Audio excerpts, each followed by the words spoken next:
Monsoon सत्र का आज चौथा दिन, आज भी सदन में हंगामे के आसार। पेपर लीक पर सरकार को घेरेगा विपक्ष।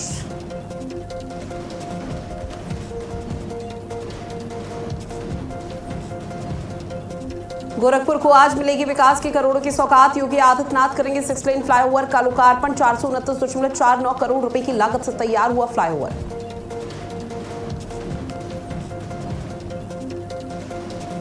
जंतर मंतर पर हालात बेकाबू, प्रदर्शनकारी और पुलिस के बीच जोरदार झड़प। दिल्ली पुलिस के 3 एसीपी को आई है चोटें।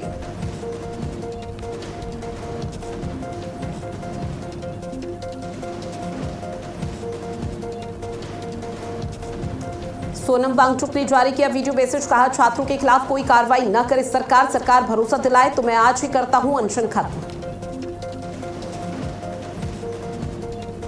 अयोध्या में आज संत सम्मेलन का आयोजन। आरएसएस और विश्व हिंदू परिषद करेगी सम्मेलन का आयोजन। श्रद्धालुओं का भरोसा एक बार फिर से मजबूत करने के उद्देश्य से आयोजन किया जाएगा।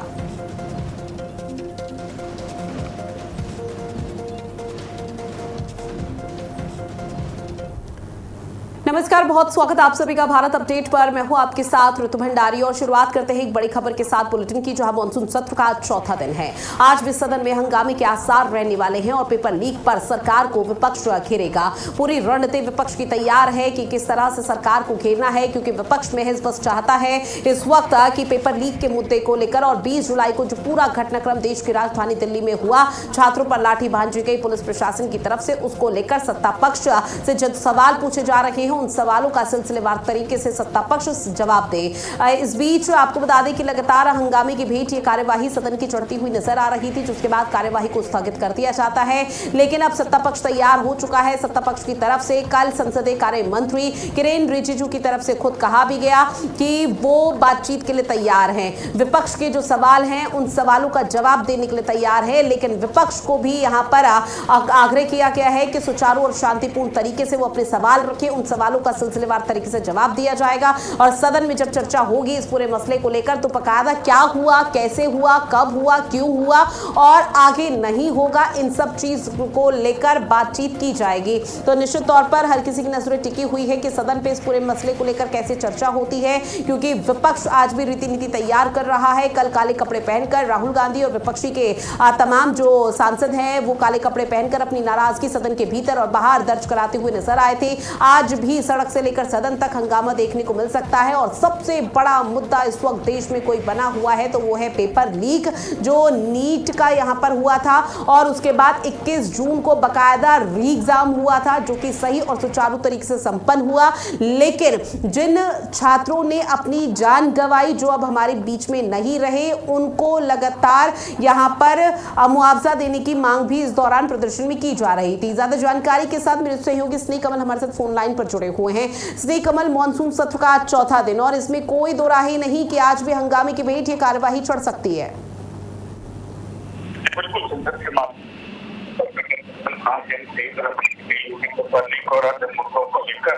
गंभीर जो है झड़प के आसार है। विपक्ष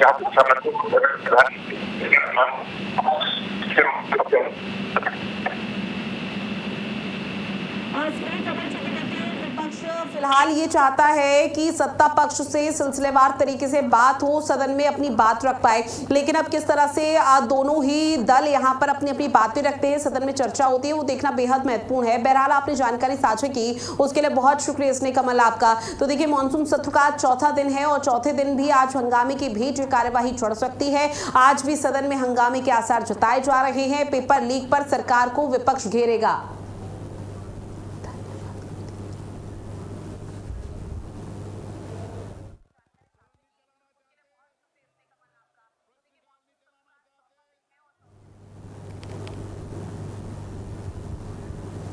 और इस बीच एक और बड़ी खबर मिल रही है। अयोध्या में आज संत सम्मेलन का आयोजन होना है। विश्व हिंदू परिषद और आरएसएस सम्मेलन का आयोजन करेंगे। सम्मेलन में 300 से ज्यादा साधु संत शामिल होंगे, जो श्रद्धालुओं का भरोसा एक बार फिर से मजबूत कैसे करना है उसको लेकर यह उद्देश्य रहेगा, जिसको लेकर अयोध्या नगरी में अब संत सम्मेलन का आयोजन किया जा रहा है। आपको बताते चले कि अयोध्या में अभी राम मंदिर चढ़ावा चोरी का मामला सामने आया था, जो कि अभी थमा भी नहीं है, लगातार तूल पकड़ रहा है। लेकिन इस बीच अब तमाम जो यहाँ पर श्रद्धालु और तीर्थ यात्री जो यहाँ पर दर्शन करने के लिए पहुंचते हैं उनमें कहीं ना कहीं मायूसी और नाराजगी देखने को मिल पा रही थी कि जो चढ़ावा हम प्रभु श्री राम के चरणों पर रख रहे हैं वो भी अब सुरक्षित नहीं है, वो भी चोरी हो जाता है मंदिर से, जहां पर तमाम व्यवस्थाएं हैं, तमाम सुविधाएं की गई हैं, उसके बावजूद भी अब उसी को लेकर आरएसएस और विश्व हिंदू परिषद ने एक जिम्मेदारी निभा रही है। जहां अयोध्या में आज संत सम्मेलन का आयोजन किया जा रहा है, विश्व हिंदू परिषद और आरएसएस की तरफ से सम्मेलन का आयोजन किया जाएगा, जहां सम्मेलन में तकरीबन 300 से ज्यादा साधु संत शामिल होंगे और श्रद्धालुओं का भरोसा कैसे एक बार फिर से मजबूत किया जा सकता है, इसको लेकर साधु संतों के साथ बातचीत होगी,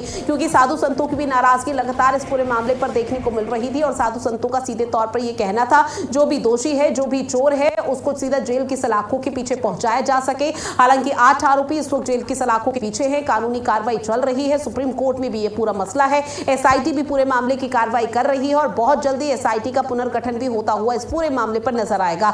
लेकिन इस बीच अब आपको बता दें कि विश्व हिंदू परिषद और इसके साथ ही आरएसएस ने अब एक महत्वपूर्ण भूमिका निभा रहा है, जहां आप साधु संतों के साथ मुलाकात करेंगे और ना सिर्फ मुलाकात होगी बल्कि वन-ऑन-वन संवाद होगा, एक एक करके हर साधु संत से बात करेंगे और ऐसे में श्रद्धालुओं का जो भरोसा और जो मायूसी श्रद्धालुओं के में इस पूरे मामले से जुड़ी हुई देखने को मिल रही थी, उसको कैसे कम किया जा सकता है, उसको कैसे खत्म किया जा सकता है, अब इस पर विचार विमर्श का सिलसिला यहां पर जारी रहेगा। तो ये बड़ी खबर लगातार साझा कर रहे हैं, जो आपको बताते चले कि अब विश्व हिंदू परिषद और आरएसएस की तरफ से विश्व सम्मेलन का आयोजन किया जा रहा है। इसी पर ज्यादा जानकारी के साथ मेरे सहयोगी प्रणवीर हमारे साथ लाइव बने हुए हैं। आप प्रणवीर, देखिए अयोध्या में राम मंदिर चढ़ावा को लेकर जो चीजें सामने आई थी उसको लेकर एक तरफ कार्रवाई जारी है, लेकिन कहीं ना कहीं सवाल लगातार उठ रहा था कि आखिर वो श्रद्धालुओं में जो भरोसा था वो मायूसी देखने को मिल पा रही है। अब यहाँ पर बहुत जल्दी इस बात को समझ लिया विश्व हिंदू परिषद और आरएसएस ने जो एक महत्वपूर्ण भूमिका निभा रहे हैं और अब साधु संतों से इस मसले पर बात होगी कि उस मायूसी को, उस नाराजगी को खत्म कैसे किया जा सकता है। क्या आने वाले समय के लिए कोई विशेष रणनीति बनती हुई यहां पर नजर आएगी? देखिए ऋतु जी, जिस तरीके से ये सनातन धर्म और सनातन प्रेमियों के लिए एक दुख भरी खबर रही कि राम मंदिर चढ़ावा में चोरी का प्रकरण आया तो लोगों के आस्था कहीं ना कहीं आस्था के साथ खिलवाड़ किया गया। अब आप कल सही देखिए, कल जब बैठक हुई है मंदिर ट्रस्ट की तो उसमें साफ तौर पर जो मीडिया प्रभारी है उसको सीज करने की बात की गई है। यानी कि जो मीडिया अभी सूत्रों के अनुसार खबर चला रही थी, जो लोगों के अपने अपने सूत्र अपने जो थे उनके अनुसार जो खबर चला रही थी, उससे ना आग करके प्रेस रिलीज जारी किया जाएगा, एक आदेश जारी किया जाएगा और बताया जाएगा कि हमने बैठक में आज क्या क्या किया। पहले बैठक में की मीडिया बंधु को बताने जाता था, मीडिया अपने अपने तरीके से चलाती थी खबरों को। लेकिन अब आप देखिए कि जैसे ही बैठक हुई है, बैठक के बाद सबसे पहले हुई है कि जो राम मंदिर का जो चंदा चोरी का जो मैसेज जा रहा है उसको कहीं ना कहीं कंट्रोल करने की जरूरत है। कार्रवाइयां चल रही है, उसको बचने की जरूरत है। कि जिस तरीके से एक साजिश भी इसके पीछे कुछ ट्रस्ट के जो लोग क्योंकि कहीं ना कहीं एक साजिश के तहत ये बहुत बड़ी चीजें चल रही है, क्योंकि अगर जांच तो चल रही है तो उनका नाम ऐसे में जो जांच है, सरकार जांच करा रही है, इस तरीके से जांच हो रहा है, एसआईटी और पुलिस लगातार जो चंदा चोर है उनसे करके उनसे पूछताछ कर रही है। तो ऐसे में मीडिया के पास पुख्ता जानकारी जानी चाहिए कि किस प्रकार की कार्रवाई कर रही है, किस प्रकार की एसआईटी जांच कर रही है, ट्रस्ट जो है वो किस प्रकार से सहयोग कर रहा है। दूसरी सबसे बड़ी बात है विश्व हिंदू परिषद जो साधु संत है, तमाम जो के जो प्रांत प्रचार से लेकर के तमाम के बड़े जो है पदाधिकारी आज बैठक में सम्मिलित होंगे। लगभग 300 लोग मणिराम सावनी में इसकी बैठक होगी और 2:30 बजे से ये बैठक का जो टाइम है प्रस्तावित किया गया है। इसमें विश्व हिंदू परिषद के लोग जो सम्मेलन में बैठेंगे उसमें सभी साधु संतों को मिलेंगे कि किस प्रकार से आगे आने वाले समय में जो ये कलंक लगा है इसको कहीं ना कहीं जनता के दिमाग से जो सनातन प्रेमी है, जो उनको आघात पहुंची है, उनको कहीं ना कहीं भरोसा दिलाने की जरूरत है। और फिर से जिस तरीके से पुनः भगवान प्रभु श्री राम के चरणों में लोग पहुंचते थे, जतन करते थे, हालांकि जो चंदा चोरी के पहले का प्रकरण तो चुनाव में कोई विशेष अंतर नहीं हुआ है, क्योंकि बैंक ने जो बताया कि 26 से 28 लाख रुपया प्रेजेंट टाइम में जो जमा अब होगा। बिल्कुल देखिए रणवीर, और देखिए इसमें तकरीबन 300 से ज्यादा साधु संतों की उपस्थिति रहेगी, तो निश्चित तौर पर यह भी बेहद महत्वपूर्ण भूमिका साधु संतों की देखने को मिल पाएगी, क्योंकि साधु संतों की नाराजगी भी लगातार सामने आ रही थी कि अब जहां पर जिस अयोध्या राम मंदिर में और हम सभी के आराध्य प्रभु श्री राम मंदिर में यहाँ पर उनके चरणों पर हम चढ़ावा रखते हैं और वो चोरी हो जाता है। लेकिन अब इस बीच साधु संतों का फिलहाल क्या रिएक्शन सामने आ रहा है इस पूरे सम्मेलन को लेकर? निश्चित तौर पर जो साधु संत है वो काफी अपनी अपनी बात से लेकर के अपनी अपनी जो उनके कार्य योजना कैसे इस ट्रस्ट को फिर से दोबारा सही तरीके से चलाया जाए, तो किसी प्रकार से चोरी ना होने पाए, किसी प्रकार से अनियमितता ना होने पाए, जो श्रद्धालु को सुविधा कैसे मिले, किसी भी श्रद्धालुओं की जो मन है, जो आस्था है, वो आस्था होने फिर से जो वीवीआईपी तरीके से जैसे जो लोग दर्शन कराते थे, दर्शन कराते थे। आपको बता दें कि अयोध्या श्री राम प्रभु के दर्शन के लिए जब महाकुंभ चला था, उस समय जो भी कुंभ में प्रयागराज में आते थे, तो अयोध्या हो करके तब प्रभु श्री राम का दर्शन करके तब अपने गंतव्य स्थल पर जाते थे। ऐसे में वहां की भीड़ अनियंत्रित थी, पार्किंग की व्यवस्था नियंत्रित थी, तो जिस तरीके से पहले मैनेजमेंट होती कि कैसे गाड़ियों को किया जाए, किसी भी जो लोग रहने वाले अयोध्या के उनको दिक्कत होने, जो दूर दूर से श्रद्धालु है वो दर्शन करे, कारजू में करे, हनुमान गढ़ी पे प्रदर्शित कराए, उसके बाद अपने गंतव्य स्थल पर जाए।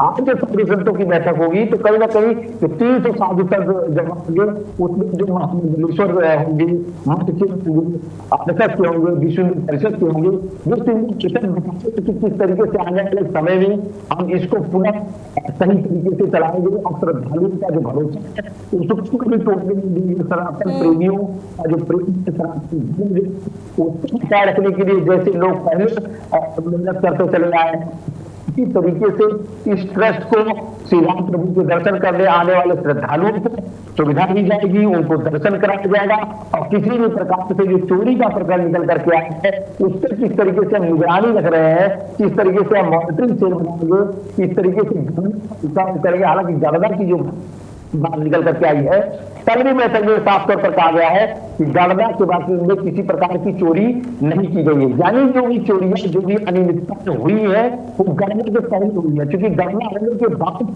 कहीं ना कहीं रिकॉर्ड लिया जाते हैं। तो ऐसे में दिव्यांग पेटियां हैं, उनकी जो चाबियां हैं, उनकी जो सुरक्षा व्यवस्था, उनके जो सीसीटीवी फुटेज है, उनके जो अभिलेख है, वो किस तरीके से मैनेज करेंगे, ये साधु संतों के बीच में रखा जाएगा और साधु संत उसमें अपना ठीक है रणवीर, फिलहाल इंतजार है इस सम्मेलन को लेकर क्या कुछ तस्वीरें सामने आ पाती है और जो उद्देश्य है क्या उस उद्देश्य में खरा उतर पाता है विश्व हिंदू परिषद और आरएसएस। बहरहाल आपने जानकारी साझा की उसके लिए बहुत शुक्रिया आपका। इस बीच एक और बड़ी खबर मिल रही है, पीलीभीत को बड़ी सौगात, जहां पीलीभीत और पूरनपुर होकर गुजरेगी दैनिक एक्सप्रेस। बड़ी खबर, रेल मंत्रालय ने दैनिक एक्सप्रेस को स्वीकृति दे दी है। 26 जुलाई को ट्रेन को हरी झंडी दिखाई जाएगी। केंद्रीय राज्य मंत्री जितिन प्रसाद ट्रेन को हरी झंडी दिखाते हुए नजर आने वाले हैं। तो ये बड़ी सौगात दी जा रही है, जहां पीलीभीत को आपको बता दें कि नई ट्रेन को हरी झंडी दिखाकर जनता को समर्पित कर दिया जाएगा। लोगों की बहुत बड़ी सहूलियत के तौर पर देखने को मिल रहा है। पीलीभीत को ये बड़ी सौगात जितिन प्रसाद केंद्रीय मंत्री की तरफ से दी जानी है।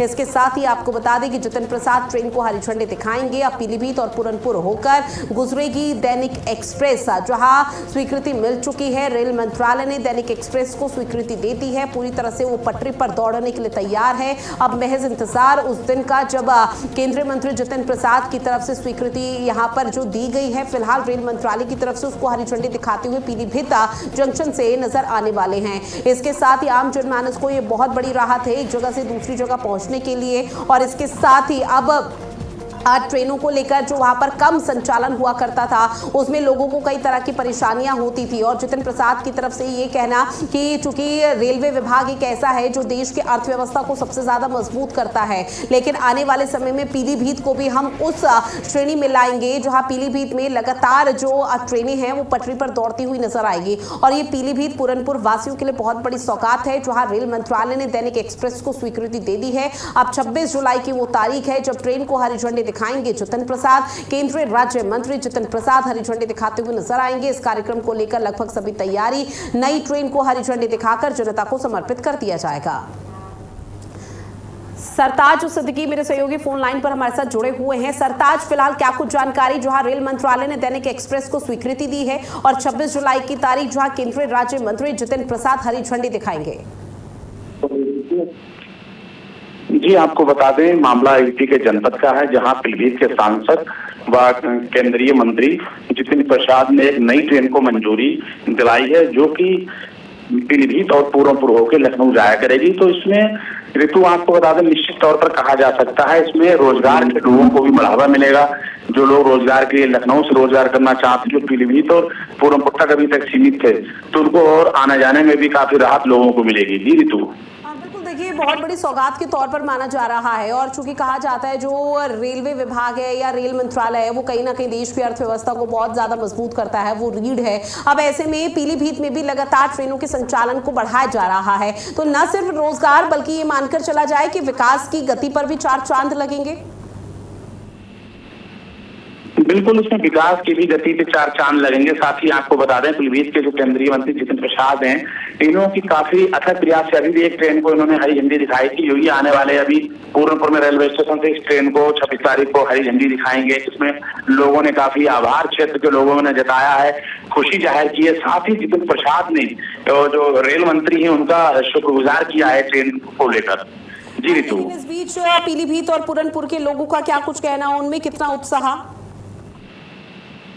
दोस्तों, अगर पीलीभीत की जनता और पूरनपुर की जनता की माने तो खुशी की लहर है जनता में और सारे लोगों ने धन्यवाद जितिन प्रसाद का किया है। इन लोगों का कहना है साथ साथ कहीं भी आने जाने के लिए इनको एक तो सीधा ट्रेन मिल गई, जो अभी तक सीधे नहीं जाती थी। लोगों को या तो पीलीभीत से बरेली जाना पड़ता था लखनऊ के लिए, या पीलीभीत से शाहजहांपुर जाना पड़ता था। इन तरह से अब ये नए रूट पे नई ट्रेन चलाई जा रही, तो कहीं न कहीं ये केंद्रीय मंत्री राज्य जो है जितिन प्रसाद, उनकी बड़ी उपलब्धि है और क्षेत्रवासियों की बड़ी सौगात भी है। जी ऋतु, जानकारी साझा की उसके लिए शुक्रिया आपका। अब बात करते हैं अगली बड़ी खबर की, जहां बहराइच पहुंचे पूर्व गृह राज्य मंत्री अजय मिश्रा टेनी। आपको बता दें कि बूथ अध्यक्ष कार्यक्रम में शामिल हुए हैं। छात्रों के प्रदर्शन को लेकर बड़ा बयान भी दिया। छात्रों से सरकार बात कर रही है, अजय मिश्रा टेनी की तरफ से कहा गया। विपक्षी दल परीक्षा को लेकर सरकार को बदनाम करने का प्रयास कर रहे हैं और महज इस पूरे मुद्दे पर राजनीतिकरण करने का प्रयास किया जा रहा है। ये आरोप भी विपक्षी पार्टियों पर लगाया गया है अजय मिश्रा टेनी की तरफ से। तो ये बड़ी खबर, जहां आपको बता दें कि पूर्व राज्य गृह मंत्री अजय मिश्रा टेनी अब बहराइच पहुंचे। बहराइच में उनका भव्य स्वागत किया गया। एक कार्यक्रम में वो मौजूद रहे बूथ अध्यक्ष सम्मेलन को लेकर, और इस दौरान कार्यकर्ताओं को अभी मनोबल उन्होंने बढ़ाया, कार्यकर्ताओं से सीधा संवाद किया और जब मीडिया से रूबरू हुए तो छात्रों के प्रदर्शन को लेकर एक बड़ा बयान दिया। उन्होंने कहा कि छात्रों से लगातार सरकार बात कर रही है, जो प्रदर्शनकारी हैं उनसे बात कर रही है, उनकी मांगों को मानने के लिए सरकार तैयार है। लेकिन जो विपक्षी दल है, चाहे कांग्रेस हो या समाजवादी पार्टी हो या अन्य दल हो विपक्षी पार्टी, वो फिलहाल इस मसले पर राजनीतिकरण करने का प्रयास कर रहे हैं। वो राजनीति कर रहे हैं और उनको हिदायत देते हुए भी यहां पर नजर आए हैं अजय मिश्रा टेनी, जहां पर बूथ अध्यक्ष कार्यक्रम में वो शामिल हुए थे कल, और इस दौरान एक बड़ा बयान दिया छात्रों के प्रदर्शन को लेकर। देश भर में जो बवाल की स्थिति मची हुई है, लेकिन हर किसी की नजर टिकी हुई है देश की राजधानी दिल्ली पर, जहां 20 जुलाई को जो हंगामा बरपा था, संसद कूच करने की तैयारी में प्रदर्शनकारी थे, जिसके बाद लाठीबाजी की, जिसके बाद ये प्रदर्शन पूरी तरह से उग्र होता हुआ नजर आया। अब इसको लेकर तरह तरह की बयानबाजी का सिलसिला शुरू हो चुका है। जहां अजय मिश्रा टेनी जब बहराइच पहुंचे तो पहले तो कार्यकर्ताओं ने उनका भव्य स्वागत किया, और जब भव्य स्वागत हुआ तो बूथ अध्यक्ष कार्यक्रम में वो शामिल हुए। साथ ही कार्यकर्ताओं से उन्होंने संवाद किया और कार्यकर्ताओं से उन्होंने कहा कि छात्रों के प्रदर्शन को लेकर जो बयान दिया उसमें कहा गया कि छात्रों के इस प्रदर्शन को लेकर महज राजनीतिकरण करने का काम इस वक्त विपक्षी पार्टी कर रही है। उन्होंने कहा कि सरकार लगातार प्रदर्शनकारियों से, बच्चों से बात कर रही है, उनकी जो भी मांगे हैं उनको सुना जा रहा है और निश्चित तौर पर उन मांगों पर अमल बहुत जल्दी किया जाएगा। तो ये बड़ा बयान सामने आया जिसको लेकर खूब जोरों के साथ चर्चा हो रही है। सियासी गलियारों में सियासत भी अब शुरू हो चुकी है, क्योंकि अभी इस वक्त देश का सबसे बड़ा मुद्दा बना हुआ है नीट पेपर लीक का मामला, जिसको लेकर जंतर मंतर पर लगातार छात्र और प्रदर्शनकारी धरने पर बैठे हुए हैं। विपक्षी पार्टी अब यहां पर सियासी रोटी सेकने का काम कर रही है और उसी का जिक्र करते हुए अजय मिश्रा टेनी नजर आए।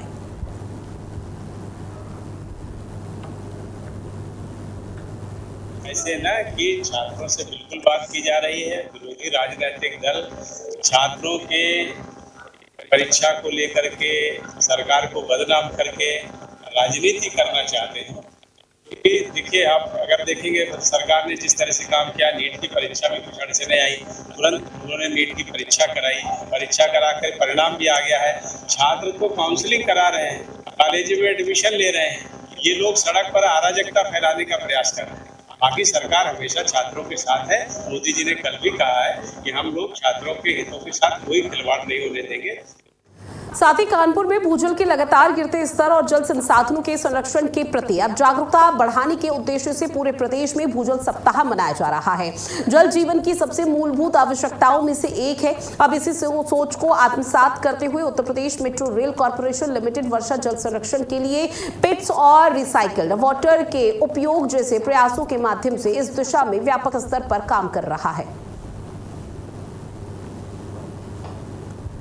तो देखिए, भूजल सप्ताह मनाया जा रहा है और उसी सप्ताह का जो आयोजन किया जा रहा है उसमें जागरूकता लोगों तक पहुंचाई जा रही है। वर्षा जल संरक्षण की दिशा में ये बड़ी पहल है। भूजल संरक्षण पर विशेष फोकस है। अब रिसाइकिल वाटर के उपयोग जैसे प्रयास किए जा रहे हैं। साथ ही वर्षा जल संरक्षण के लिए पेट्स जैसे प्रयास किए जा रहे हैं, जो कि इस दिशा में व्यापक स्तर पर काम किया जा रहा है, जो कि एक बड़ी ऐतिहासिक पहल बताई जा रही है। और लगातार प्रशासन की तरफ से कोशिश है कि लोगों को जागरूक किया जा सके ताकि वो भी इस तरह के कार्यक्रम और जागरूकता अभियान में जुड़ सके। तो अब मेट्रो किस तरह से कारगर साबित हो रहा है भूजल संरक्षण को लेकर, उसको लेकर ये बहुत बड़ा एग्जाम्पल सेट किया गया है प्रशासन ने। जहां जल जीवन ही मिशन है, इसको अब और आगे बढ़ाते हुए भूजल संरक्षण को लेकर लोगों को जागरूक किया जा रहा है।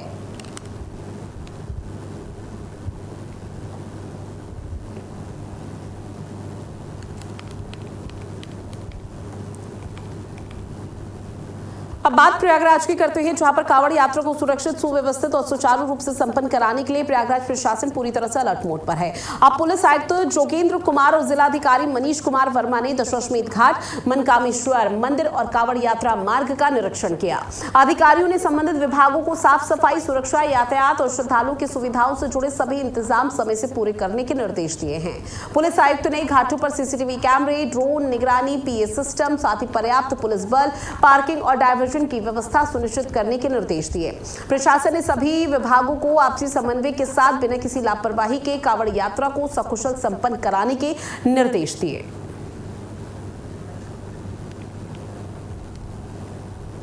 और चलिए, बुलेटिन में इतना ही। आप बने रहिएगा भारत अपडेट के साथ। नमस्कार।